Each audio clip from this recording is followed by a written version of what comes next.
Good morning बच्चों, धन्यवाद। Class 7 आज मैं आप लोग को लेसन 6 पढ़ाने जा रहा हूँ, जिसका शीर्षक है वचन। ध्यान से समझिएगा।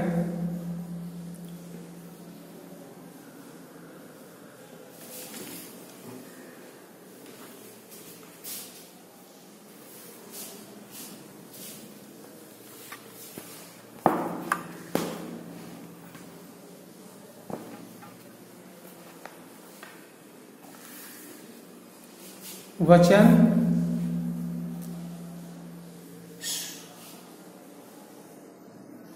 बच्चों, संज्ञा या सर्वनाम के जिस रूप से किसी वस्तु अथवा प्राणी के एक या एक से अधिक होने का बोध हो, उसे वचन कहते हैं। वचन के दो भेद होते हैं, एक वचन और बहुवचन।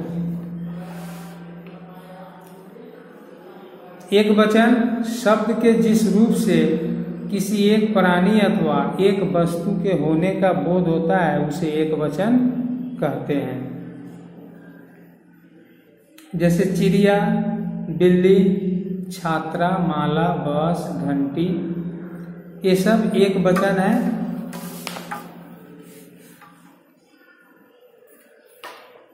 शब्द के जिस रूप से किसी प्राणी या वस्तु के एक से अधिक होने का बोध हो, उसे बहुवचन कहते हैं। जैसे चिड़िया, बिल्लियाँ, छात्राएं, मालाएं, बसें, घंटियाँ इत्यादि।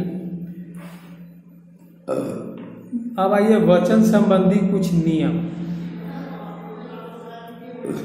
वचन की पहचान संज्ञा या सर्वनाम शब्दों से होती है। जैसे लड़की आई, लड़कियां आईं। कुछ शब्दों के एक वचन तथा बहुवचन दोनों रूप एक समान रहते हैं।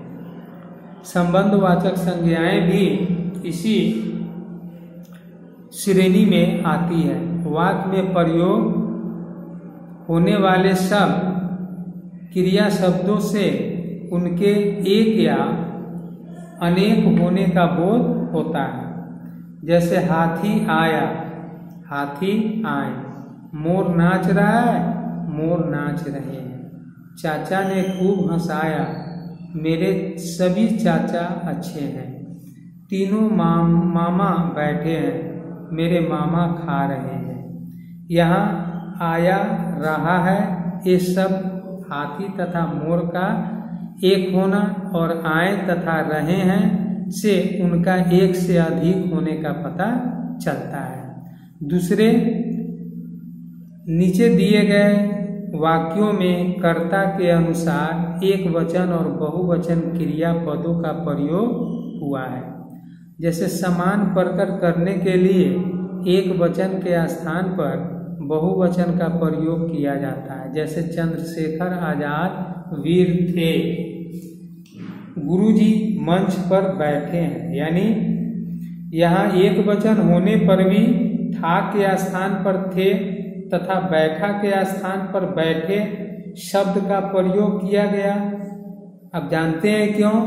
क्योंकि बड़ों के लिए जो आदरणीय होते हैं उनका प्रयोग हम बहुवचन में करते हैं।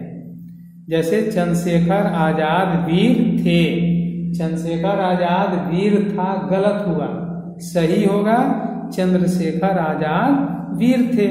गुरुजी मंच पर बैठा है, नहीं होगा बैठे हैं, क्योंकि गुरुजी हमसे बड़े हैं, आदरणीय हैं, पूजनीय हैं, इसलिए उन्हें सम्मान देने के लिए हम बहुवचन में प्रयोग करते हैं।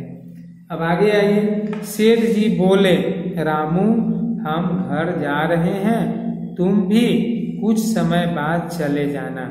यहाँ वक्ता ने अपने लिए मैं सर्वनाम शब्द के स्थान पर हम तथा श्रोता के लिए तू के स्थान पर तुम शब्द का प्रयोग किया है। जातिवाचक शब्द कई बार एक वचन होने पर भी बहुवचन का बोध कराते हैं। जैसे उदयपुर का जामुन प्रसिद्ध है, मुंबई का केला बढ़िया होता है, नागपुर का संतरा खूब पसंद किया जाता है। अब यहाँ पर बताया जा रहा है कि जामुन, केला और संतरा शब्द एक वचन होने पर भी बहुवचन का बोध करा रहे हैं। कुछ शब्द नित्य एक वचन होते हैं तो कुछ नित्य बहुवचन होते हैं। जैसे नित्य एक वचन शब्द याद रखिएगा, नित्य एक वचन शब्द पानी, वर्षा, घी, चांदी, सत्य, आकाश, झूठ, बालू, जनता आदि, ये हमेशा एक वचन शब्द में ही प्रयोग किया जाता है। नित्य बहुवचन शब्द जैसे हस्ताक्षर, दर्शन, होश, आंसू, समाचार, प्राण, लोभ आदि, इन शब्दों का प्रयोग हमेशा बहुवचन में किया जाता है। तो इन शब्दों को कंठस्थ कर लीजिएगा। अब आइए, बहुवचन रूप बनाने के लिए कुछ संज्ञा शब्दों के साथ लोग वृंद, समुदाय, दल, गण आदि जोड़ा जाता है। जैसे पारसी लोग, पक्षी वृंद, सिख समुदाय, टीटी दल, अध्यापक गण आदि। युग्म शब्दों का बहुवचन बनाने में केवल अंतिम शब्द में ही परिवर्तन होता है। जैसे भेड़ बकरियां पहाड़ पर चरने जाती थी, यानी भेड़ एक ही वचन रहेगा, उसके बाद वाले शब्द को बहुवचन में बदलेंगे। जैसे भेड़ बकरियां पहाड़ पर चरने जाती थी।